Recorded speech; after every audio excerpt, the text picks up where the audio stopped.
Today, that's you doing the model before you started teaching it. Correct. Right. Okay. Okay. And then I found that I made $500 million, not overnight, in 6-7 years, but I didn't find it hard.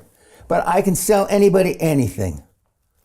I mean, that guy that asked that girl for a coffee and she said no after 3 years, I can't relate to that. I just can't. I'd still be sitting there asking her. It's 17 no's before you get a yes. That's what and anybody that knows anything about sales knows that. How many times do they ask? 2, 3, 4? It's like the famous question. When you were there, you didn't ask it. They said, we were talking about, you talked to a guy at 10 o'clock in the morning, and how soon is too soon to get back to him, Mr. Peña? And I said, 10 in the morning, 10:30. And they're talking about 3 weeks from now. I never went through... Just for a girl or for a business deal? No, either one. Okay.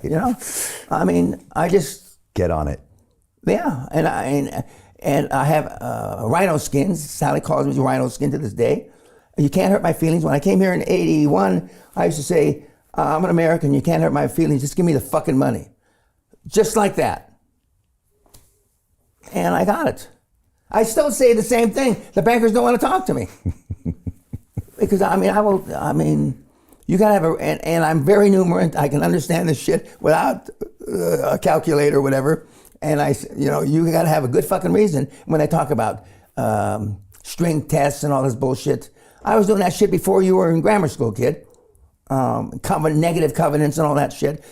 The key is when you sign up the first agreement, nothing's gonna get better than the first agreement.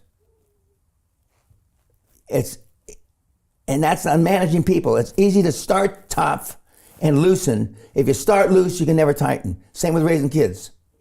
Now, I overdid it with my kids. I was too strict with my kids. I wish I beat them more, but I didn't, But the rules of the castle were too much. Yeah, I mean, butlers and dressing that kind up of for shit. dinner and all that. And they had tennis pros and golf pros and, Is they it true didn't they're have not any getting free any time. money? Is it What? true they're not getting any inheritance? None. And you said that they say they're okay with it, but deep down... That's what they say. They're not. I know they're not. Especially your son. Yeah. Okay. Yeah. He can't be okay with it. And why won't you? Because it's going to... They're already grown. Why would it matter? Yeah, because the principle?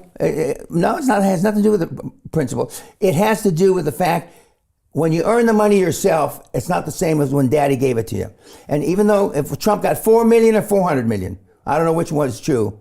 I mean, he's still in the back of his head knows that he didn't start from scratch. Okay. Peter Thiel took $500,000 and turned it into $1 billion using the exact same techniques we're using inside the investment club. He met a CEO, his name was Zuckerberg. He pitched him the deal and he said, okay, I'll give you $500,000. Mark went public and sold the shares to people like you. Well, what happened to Peter? Well, he exited and got a 2,300x return.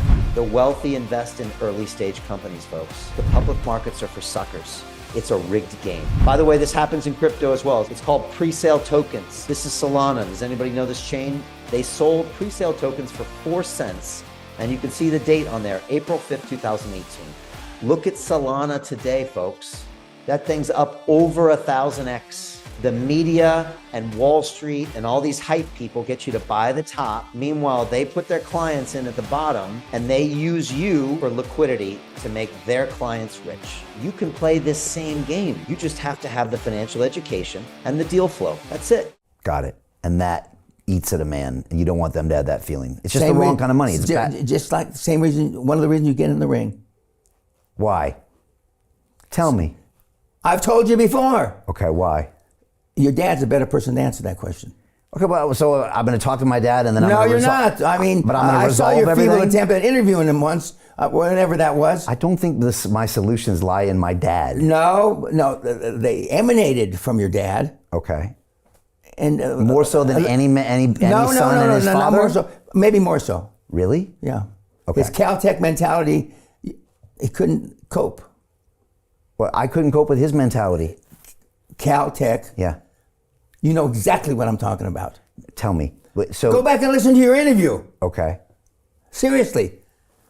Okay. So he's a Caltech guy. I know. He doesn't have a lot of emotions. Duh. Okay. And that's what's stopping You've only me. developed emotions in the last 10 or 15 years. Maybe that's true. Not maybe. And that's what's stopping me, not having my emotions? What initiated you not reaching out and taking risks? Because you knew what the answer was when you failed.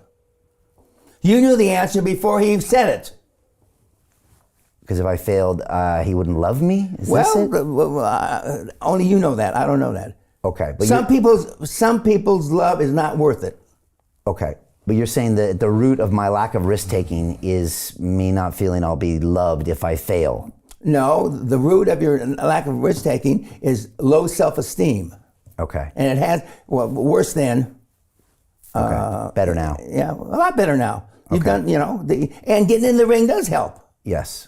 It's better. Now, if you had gotten in the ring and both fights got knocked out in the first round, it's not likely, maybe you wouldn't have had the second fight. Right, if I got knocked out. True. Yeah, true. Okay. Yeah. Yeah, I was thinking about my kids and my mental health. We had a guy recently who's one of my gazillionaires that said that, what if he damaged some of my brain cells and I'm not as numerant? Yeah. And I said, well, that's a hand job. Who's fucking idea, Yeah, it's all bullshit. Yeah, exactly. But you try to talk yourself out of it. I could see all my brain telling me this. It was like, it gave me all these worst scenarios, Dan. And I was just like, I don't even want to go in the fucking ring. And then I was like, but I have to go in the ring. And then afterwards, it was like, that's all bullshit. Correct. To continue watching the rest of the episode for free, visit our website, londonreal.tv, or click the link in the description below. Hi, it's Brian Rose from London Real. You probably know that we've just recently been re-platformed on YouTube after 25 months completely in the dark. The truth is, I really need your help. What I really need you to do is click on that subscribe button right now, like this video, and maybe even leave a comment or share the link with friends. We're really fighting against an algorithm that's tried to keep us quiet for so long. And the more subscribers we have, the more people watch our content, the better guests we can bring you, the better content, and we can continue transforming lives. We've been doing this for 14 years now. I want to do this for another 14 years, but I really need your help. So click on that subscribe button, like the video, leave a comment, share this, and we're going to continue to bring you more and more great content. Thank you.